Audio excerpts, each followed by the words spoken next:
সংসদ ভবনের সামনে, সংসদ ভবনের ভিতরে লাখ লাখ মানুষ সবাই চলে আসছে বিজয় উল্লাস করার জন্য, যে যেভাবে পারছে। ওই যে আবার কিছু একদল অতি উৎসাহী মানুষ আছে, পানি দিয়া সাঁতরায়া সংসদ ভবনে ঢুকতে চাচ্ছে।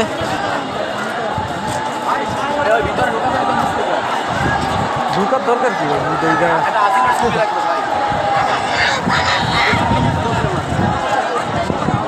গণভবন এবং সংসদ ভবনের মাঝখানের রাস্তায় লাখ লাখ মানুষ দেখা যাচ্ছে। আমি জুম করে যদি দেখাই,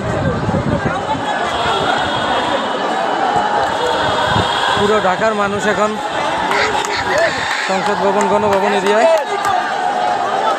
ওই কি যেন জ্বালাই দিচ্ছে, হ্যাঁ ওদিকে আগুন লাগাই দিচ্ছে।